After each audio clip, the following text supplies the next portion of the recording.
बृहस्पतिवार व्रत कथा। प्राचीन समय की बात है। एक बड़ा प्रतापी दानी राजा था।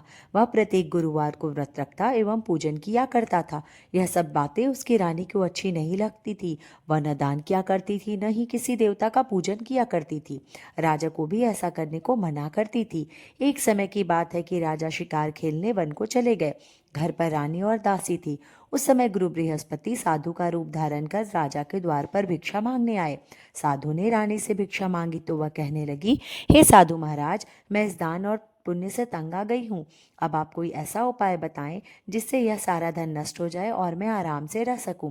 साधु रूपी बृहस्पति देव ने कहा, हे देवी, तुम बड़ी विचित्र हो। संतान और धन से कोई भी दुखी नहीं होता।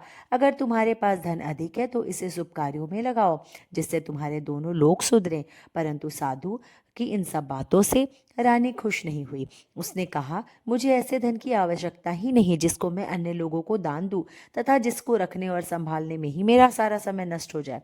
साधु ने कहा, हे देवी, यदि तुम्हारी ऐसी इच्छा है तो तुम्हें जैसा बताता हूँ वैसा ही करना। बृहस्पतिवार के दिन तुम घर को गोबर से लिपना, अपने केसों को पीली मिट्टी से धोना, केसों को धोते समय स्नान करना, राजा से कहना वह हजामत बनवाए, भोजन में मांस मदिरा खाना, कपड़ा धोबी के यहाँ धुलने देना। इस प्रकार 7 बृहस्पतिवार करने से तुम्हारा समस्त धन नष्ट हो जाएगा। इतना कहकर साधु रूपी बृहस्पति देव अंतर ध्यान हो गए। साधु के कहने के अनुसार रानी को बताए केवल 3 बृहस्पतिवार ही बीते थे। उसकी समस्त धन संपत्ति नष्ट हो गई। भोजन के लिए तीनों समय परिवार तरसने लगा। एक दिन राजा अपनी रानी से बोला, हे रानी, तुम यहाँ पर रहो, मैं दूसरे देश को जाता हूँ, क्योंकि यहाँ पर सभी मनुष्य मुझे जानते हैं, इसलिए मैं ऐसा कोई छोटा कार्य यहाँ नहीं कर सकता। ऐसा कहकर राजा परदेश चला गया। वह वहाँ जंगल से लकड़ी काट कर लाता, किसी शहर में बेचता, इस तरह जीवन व्यतीत करने लगा। उधर राजा के बिना रानी और दासी दुखी रहने लगी। एक समय जब रानी को 7 दिन तक बिना भोजन के व्यतीत करना पड़ा तो रानी ने अपनी दासी से कहा, हे दासी, यहाँ पास ही के नगर में मेरी बहन रहती है। वह बड़ी ही धनवान है। तू उसके पास जा और कुछ लेकर आ जा, ताकि थोड़ा बहुत गुजर बसर हो जाए। दासी रानी की बहन के पास गई। उस दिन बृहस्पतिवार था। रानी की बहन उस समय बृहस्पतिवार की कथा सुन रही थी। दासी ने रानी की बहन से कहा, हे रानी बहन, मुझे आपकी बहन ने भेजा है, मुझे 5 सेर भेजर दे दो। परंतु रानी की बहन उस समय बृहस्पति देवता की कथा सुन रही थी, इसलिए उसने कोई उत्तर नहीं दिया। जब दासी को रानी की बहन से कोई उत्तर नहीं मिला तो वह बहुत दुखी हुई। उसे क्रोध भी आया और दासी वापस आकर रानी को सारी बात बता दी। यह सुनकर रानी ने अपने भाग्य को कोसा। उधर रानी की बहन ने सोचा कि मेरी बहन की दासी आई थी, परंतु मैं उससे कुछ नहीं बोली, इससे वह बहुत दुखी हुई होगी। अतः कथा सुनकर और पूजन समाप्त कर वह अपनी बहन के घर गई और कहने लगी, हे बहन, मैं बृहस्पतिवार का व्रत कर रही थी, तुम्हारी दासी हमारे घर गई थी, परंतु जब तक कथा होती है हम लोग ना उठते हैं ना बोलते हैं, इसलिए मैं नहीं बोली। कहो, दासी क्यों गई थी? रानी बोली, बहन देखो, वैसे तुमसे कोई बात तो छिपी नहीं है। हमारे घर अनाज नहीं था। मैंने दासी को तुम्हारे पास 5 सेर भेजर के लिए भेजा था। जब रानी की बहन ने यह बात सुनी तो रानी की बहन ने कहा कि देखो, बृहस्पति भगवान सबकी मनोकामना पूर्ण करते हैं। देखो, शायद तुम्हारे घर में अनाज रखा हो। यह सुनकर दासी घर के अंदर गई तो उसे एक घड़ा भेजर का भरा मिला। उसे बड़ी ही हैरानी हुई, क्योंकि उसने एक एक बर्तन देख लिया था। उसने बाहर आकर रानी को बताया। दासी रानी से कहने लगी, हे रानी, जब हमको अन्न नहीं मिलता तो हम रोज ही व्रत किया करते हैं। क्यों न इनसे व्रत की विधि पूछ ली जाए और हमसे भी व्रत किया जाए। तब दासी के कहने पर रानी ने अपनी बहन से बृहस्पतिवार के व्रत के बारे में पूछा। उसकी बहन ने बताया, हे बहन, बृहस्पतिवार के दिन व्रत में चने की दाल और मुनक्का से विष्णु भगवान का केले के वृक्ष के जड़ का पूजन करना चाहिए तथा दीपक जलाना चाहिए, पीला भोजन करना चाहिए, कथा सुनना चाहिए। इससे गुरु भगवान प्रसन्न होते हैं, अन्नपूर्ण धन देते हैं, मनोकामना पूर्ण करते हैं। व्रत और पूजन की विधि बताकर रानी की बहन अपने घर को लौट आई। रानी और दासी दोनों ने निश्चय किया कि 7 दिन बाद बृहस्पतिवार का पूजन जरूर करेंगे। 7 दिन बाद जब बृहस्पतिवार का दिन आया तो उन्होंने व्रत रखा। घुड़साल में जाकर चना और गुड़ बिन लाई, उसकी दाल से केले के वृक्ष का जड़ का पूजन किया, विष्णु भगवान का पूजन किया। अब भोजन पीला कहाँ से आए? परंतु दोनों बहुत दुखी हो गई। उन्होंने व्रत किया था, इस कारण बृहस्पति भगवान प्रसन्न थे। एक साधु का रूप धारण कर वे 2 थालों में पीला भोजन लेकर आए और दासी को देकर बोले, हे दासी, यह भोजन तुम्हारे और रानी के लिए है, तुम दोनों करना। दासी भोजन पाकर बड़ी प्रसन्न हुई। उसने रानी को सारी बात बताई। उसके बाद से वे प्रत्येक बृहस्पतिवार को गुरु भगवान का व्रत और पूजन करने लगी। बृहस्पति भगवान की कृपा से उनके पास धन हो गया, परंतु रानी फिर पहले की तरह आलस्य करने लगी। तब दासी बोली, देखो रानी, तुम पहले भी इस प्रकार आलस्य करती थी, तुम्हें धन के रखने में कष्ट होता था, इस कारण सभी धन नष्ट हो गया। अब गुरु भगवान की कृपा से हमें धन मिला है तो तुम्हें फिर पहले की तरह आलस्य होता है। बड़ी मुसीबतों के बाद हमने यह धन पाया है, इसलिए हमें दान और पुण्य करना चाहिए। अब तुम भूखे मनुष्यों को भोजन करवाओ, प्याव लगवाओ, ब्राह्मणों को दान दो, कुआं तालाब बावड़ी आदि का निर्माण करवाओ, मंदिर पाठशाला बनवाकर ज्ञान दो और कुंवारी कन्याओं का विवाह करवाओ। अर्थात धन को शुभ कार्यों में खर्च करो, जिससे तुम्हारे कुल का यश बढ़े, स्वर्ग प्राप्त हो और पितृ प्रसन्न हो। दासी की बात मानकर रानी शुभ कर्म करने लगी। उनसे उनका काफी यश फैलने लगा। एक दिन रानी और दासी आपस में विचार करने लगी, न जाने राजा किस दशा में होंगे, उनकी कोई खोज खबर नहीं है। उन्होंने श्रद्धापूर्वक गुरु बृहस्पति भगवान से प्रार्थना की, राजा जहाँ कहीं भी हों शीघ्र वापस आ जाएं। उधर राजा परदेश में बहुत दुखी रहने लगा। वह प्रतिदिन जंगल से लकड़ी बिनकर लाता, उसे शहर में बेचता और उसे बहुत दुखी पूर्वक जीवन को बड़ी कठिनता से व्यतीत करता। एक दिन दुखी हो अपनी पुरानी बातों को याद कर कर वह रोने लगा और उदास हो गया। उसी समय राजा के पास बृहस्पति देव एक साधु का वेश लेकर आकर बोले, हे लकड़हारे, तुम इस सुनसान जंगल में किस चिंता में बैठे हो, मुझे बतलाओ। यह सुनकर राजा के नेत्रों में जल भर आया और साधु की वंदना करके बोला, हे प्रभु, आप तो सब कुछ जानने वाले हैं और आप तो दयालु हैं, आप तो महात्मा हैं। वे राजा से बोले, हे राजा, तुम्हारी पत्नी ने बृहस्पति देवता के प्रति अपराध किया था, जिसके कारण तुम्हारी यह दशा हुई। अब तुम चिंता मत करो, भगवान तुम्हें पहले से अधिक धन देंगे। देखो, तुम्हारी पत्नी ने बृहस्पति देवता का व्रत करना प्रारंभ कर दिया है। अब तुम भी बृहस्पतिवार का व्रत करके चने की दाल व गुड़ जल के लोटे में डालकर केले का पूजन करो, फिर कथा कहो या सुनो। भगवान तुम्हारी सब मनोकामनाओं को पूर्ण करेंगे। साधु की बात मानकर राजा बोला, हे प्रभु, लकड़ी बेचकर तो इतना पैसा बचता नहीं जिससे मैं भोजन करने के उपरांत कुछ बचा सकूं। मैंने रात्रि में अपनी रानू को व्याकुल देखा है। मेरे पास कोई साधन नहीं है जिससे मैं समाचार जान सकूं। फिर मैं कौन सी कहानी कहूं, यह भी मुझको मालूम नहीं है। साधु ने कहा, हे राजा, मन में बृहस्पति भगवान के पूजन व्रत का निश्चय करो, वे स्वयं तुम्हारे लिए कोई राह बना देंगे। बृहस्पतिवार के दिन तुम रोजाना की तरह लकड़ियां लेकर शहर में जाना, तुम्हें रोज से दुगुना धन मिलेगा, जिससे तुम भली भांति भोजन कर लोगे तथा बृहस्पति देव की पूजन का सामान भी आ जाएगा। जो तुमने बृहस्पति देव की कहानी के बारे में पूछा है वह इस प्रकार है। बोलो बृहस्पति देव महाराज की जय। बृहस्पति देव की कहानी। प्राचीन काल में एक बहुत ही निर्धन ब्राह्मण था। उसके कोई संतान न थी। वह नित्य पूजा पाठ करता। उसकी स्त्री बहुत ही मालिनता के साथ रहती थी। वह न स्नान करती न किसी देवता का पूजन करती। सबसे पहले सुबह उठकर भोजन करती, बाद में कोई अन्य कार्य करती। इस कारण ब्राह्मण देवता बहुत नाराज रहते थे, बहुत दुखी रहते थे। भगवान की कृपा से ब्राह्मण के यहाँ एक कन्या उत्पन्न हुई। वह कन्या बड़ी होने लगी। प्रातः स्नान करके वह भगवान विष्णु का जप करती, बृहस्पतिवार का व्रत भी करने लगी। पूजा पाठ समाप्त कर पाठशाला जाती तो अपनी मुट्ठी में जौ भर कर लेके जाती। पाठशाला जाने के मार्ग में उसे डालती जाती। लौटते समय वही जौ स्वर्ण के हो जाते तो उनको बिनकर अपने घर ले आती। एक दिन वह बालिका सूप में उन सोने के जौ को फटक कर साफ कर रही थी। तभी उसकी माँ ने देख लिया और कहा, हे बेटी, सोने को जौ को फटकने के लिए सोने का सूप भी तो होना चाहिए। दूसरे दिन गुरुवार था। कन्या ने व्रत रखा और बृहस्पति देव से सोने के सूप देने की प्रार्थना की। बृहस्पति देव ने उसकी प्रार्थना स्वीकार कर ली। रोजाना की तरह वह कन्या जौ फैलाते हुए पाठशाला चली गई।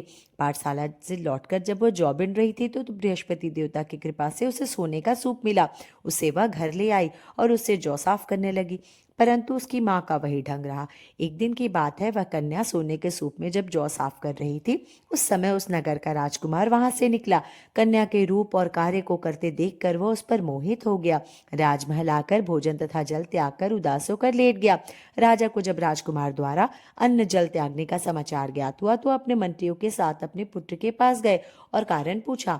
राजकुमार ने राजा को उस लड़की के घर का पता बताया और मंत्री उस लड़की के घर गया और मंत्री ने ब्राह्मण के समक्ष राजा की ओर से निवेदन किया। कुछ ही दिन बाद ब्राह्मण की कन्या का विवाह राजकुमार के साथ संपन्न हो गया। कन्या के घर से जाते ही ब्राह्मण देवता के घर में पहले की भांति गरीबी का निवास हो गया। एक दिन दुखी होकर ब्राह्मण अपनी पुत्री से मिलने गया। बेटी ने पिता की अवस्था को देखा और अपनी माँ का हाल पूछा। ब्राह्मण ने सभी हाल कह सुनाया। कन्या ने बहुत सा धन देकर अपने पिता को विदा किया, लेकिन कुछ दिन बाद फिर वही हाल हो गया। ब्राह्मण फिर अपनी कन्या के यहाँ गया और सभी हाल कहा तो पुत्री बोली, हे पिताजी, आप माता जी को यहाँ लिवा लाओ, मैं उन्हें वह विधि बता दूंगी जिससे गरीबी दूर हो जाए। ब्राह्मण देवता अपनी स्त्री को साथ लेकर राजमहल में पहुंचे तो पुत्री अपनी माँ को समझाने लगी, हे माँ, तुम प्रातःकाल उठकर स्नादि करके विष्णु भगवान का पूजन करो तो सब दरिद्रता दूर हो जाएगी। परंतु उसकी माँ ने उसकी एक बात नहीं मानी। वह प्रातःकाल उठकर अपनी पुत्री का बचा जूठन खा लेती थी। एक दिन उसकी पुत्री को बहुत गुस्सा आया। उसने अपनी माँ को एक कोठरी में बंद कर दिया। प्रातः उसमें से स्नान आदि करा के निकाला, पूजा पाठ करवाया तो उसकी माँ की बुद्धि ठीक हो गई। इसके बाद नियम से वह पूजा पाठ करने लगी और प्रत्येक बृहस्पतिवार को व्रत भी करने लगी। इस व्रत के प्रभाव से मृत्यु के बाद वह स्वर्ग को गई। वह ब्राह्मण भी सुखपूर्वक इस लोक का सुख भोग कर स्वर्ग को प्राप्त हुआ। इस तरह कहानी कहकर साधु देवता वहां से लोप हो गए। धीरे धीरे समय व्यतीत होने पर फिर बृहस्पतिवार का दिन आया। राजा जंगल से लकड़ी काटकर शहर में बेचने गया। उसे उस दिन और दिनों से अधिक धन मिला। राजा ने चना गुड़ आदि लाकर बृहस्पतिवार का व्रत किया। उस दिन से उसके सभी कलेश दूर हो गए। परंतु जब अगला गुरुवार का दिन आया तो बहुत बृहस्पतिवार का व्रत करना ही भूल गया। इस कारण बृहस्पति भगवान नाराज हो गए। उस दिन उस नगर के राजा ने विशाल यज्ञ का आयोजन किया था तथा अपने समस्त राज्य में घोषणा करवाई थी कि कोई भी मनुष्य भोजन न बनाए, समस्त लोग मेरे यहाँ भोजन करने आवे, किसी के घर का चूल्हा न जले। इस आज्ञा को जो न मानेगा उसको फांसी की सजा दी जाएगी। राजा की आज्ञा अनुसार राज्य के सभी वासी राजा के भोज में सम्मिलित हो गए, लेकिन लकड़हारा कुछ देर से पहुंचा, इसलिए राजा उसको अपने साथ महल में ले गए। जब राजा लकड़हारे को भोजन करा रहे थे तो रानी की दृष्टि उस खूंटी पर पड़ी जिस पर उसका हार लटका हुआ था। उसे हार खूंटी पर लटका दिखाई नहीं दिया।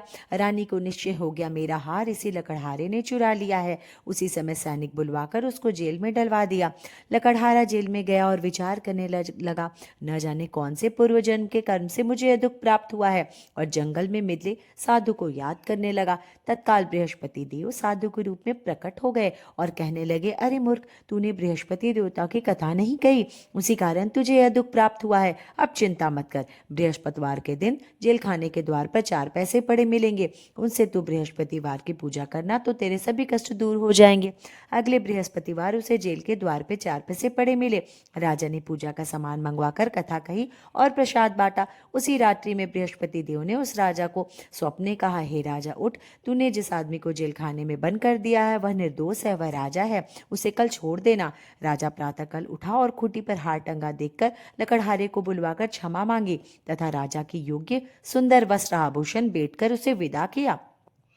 गुरुदेव की आज्ञा अनुसार राजा अपने नगर को चल दिया। राजा जब नगर के निकट पहुंचा तो उसे बड़ा ही आश्चर्य हुआ। नगर में पहले से अधिक बाग, तालाब, कुएं, धर्मशालाएं, मंदिर आदि बने हुए थे। राजा ने पूछा, यह किसका बाग और धर्मशाला है? तब नगर के सब लोग कहने लगे, यह सब रानी और दासी द्वारा बनवाए गए हैं। राजा को आश्चर्य हुआ और गुस्सा भी आया। उसकी अनुपस्थिति में रानी के पास इतना धन कहाँ से आ गया? जब रानी ने यह खबर सुनी कि राजा आ रहे हैं तो उसने अपनी दासी से कहा, हे दासी, देख राजा हमको कितनी बुरी हालत में छोड़ गए थे, वह हमारी ऐसी हालत देखकर लौट न जाएं, इसलिए तू द्वार पर खड़ी हो जा। रानी की आज्ञा अनुसार दासी द्वार पे खड़ी हो गई और जब राजा आए तो उन्हें अपने साथ महल में लिवा लाई। तब राजा ने क्रोध में आकर अपनी तलवार निकाली और पूछने लगा, बताओ यह सब धन तुम्हें कैसे प्राप्त हुआ है? तब रानी ने सारी कथा कह सुनाई।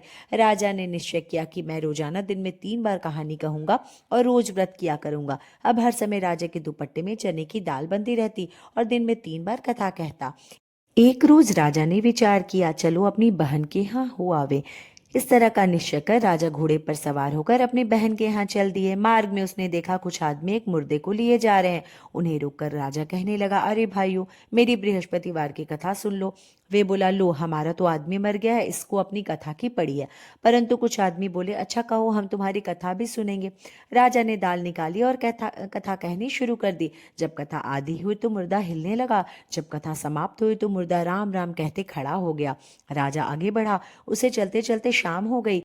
आगे मार्ग में उसे एक किसान खेत में हल चलाता मिला। राजा ने उससे अपनी कथा सुनने का आग्रह किया, लेकिन वह नहीं माना। राजा आगे चल पड़ा। राजा के हटते ही बैल पछाड़ खाकर गिर गए। किसान के पेट में बहुत जोर से दर्द होने लगा। उसी समय किसान की माँ रोटी लेकर आई। उसने जब यह देखा तो अपने पुत्र से सवाल पूछा।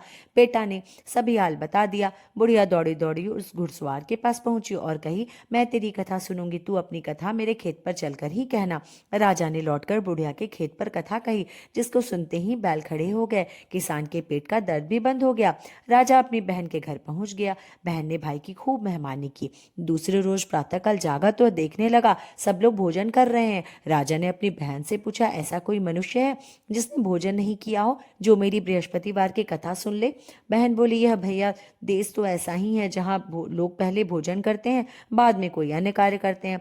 फिर भी मैं एक कुम्हार के घर जाती हूँ, उसका लड़का बीमार है। उसे मालूम हुआ कि उसके यहाँ 3 दिन से किसी ने भोजन नहीं किया है। रानी ने अपने भाई की कथा सुनने के लिए कुम्हार से कहा। वह तैयार हो गया। राजा ने जाकर बृहस्पतिवार की कथा कही, जिसको सुनकर उसका लड़का ठीक हो गया। अब तो राजा की प्रशंसा होने लगी। एक दिन राजा ने अपनी बहन से कहा, हे बहन, मैं अपने घर को जाऊंगा, तुम भी तैयार हो जाओ। राजा की बहन ने अपने सास से अपने भाई के साथ जाने की आज्ञा मांगी।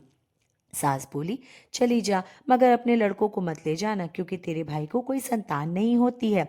बहन ने अपने भाई से कहा, है भैया मैं तो चलूंगी, मगर कोई बालक नहीं जाएगा। राजा ने कहा, जब कोई बालक ही नहीं जाएगा तो तुम जाकर ही क्या करोगी? अपनी बहन को भी छोड़कर दुखी मन से राजा अपने नगर को लौट आया। राजा ने अपनी रानी से सारी कथा बताई और बिना भोजन आदि किए सैया पर लेट गया। रानी बोली, हे प्रभु, बृहस्पति देव ने हमें सब कुछ दिया है, वे हमें संतान भी अवश्य देंगे। उसी रात बृहस्पति देव ने राजा को स्वप्न में कहा, हे राजा उठ, सभी सोच त्याग दे, तेरी रानी गर्भवती है। राजा को यह जानकर बड़ी खुशी हुई। 9वें महीने रानी के गर्भ से सुंदर पुत्र पैदा हुआ। तब राजा बोला, हे रानी, स्त्री बिना भोजन के रह सकती है, परंतु बिना कहे नहीं रह सकती। जब मेरी बहन आए तो तुम उससे कुछ मत कहना। रानी ने हाँ कर दी। जब राजा की बहन ने यह शुभ समाचार सुना तो वो बहुत खुश हुई और बधाई लेकर अपनी भाई के यहाँ आई। रानी ने तब उसे आने का उलाहना दिया और कहने लगी, घोड़ा चढ़कर नहीं आई, गधा चढ़ी आई। तब राजा की बहन ने कहा, हे भैया, मैं इस प्रकार न कहती तो तुम्हें औलाद कैसे मिलती? बृहस्पति देव सभी कामनाएं पूर्ण करते हैं। जो सद्भावना पूर्वक बृहस्पतिवार का व्रत करता है एवं पढ़ता है अथवा सुनता है और दूसरों को सुनाता है, बृहस्पति देव उसकी सभी मनोकामनाएं पूर्ण करते हैं, उनकी सदैव रक्षा करते हैं। जो संसार में सद्भावना से गुरुदेव का पूजन एवं व्रत सच्चे हृदय से करते हैं, उनकी सभी मनोकामनाएं वैसी ही पूर्ण होती हैं। जैसे सच्ची भावना से रानी और राजा ने बृहस्पति देव का कथा का गुणगान किया तो उनकी सभी इच्छाएं बृहस्पति देव ने पूर्ण की। अनजाने में भी बृहस्पति देव की उपेक्षा न करें, ऐसा करने से सुख शांति नष्ट हो जाती है। इसलिए सबको कथा सुनने के बाद प्रसाद लेकर जाना चाहिए। हृदय से उनका मनन करते हुए जय जयकार बोलना चाहिए। इति श्री बृहस्पतिवार व्रत कथा। बोलो बृहस्पति देव महाराज की जय। लक्ष्मी माता की जय।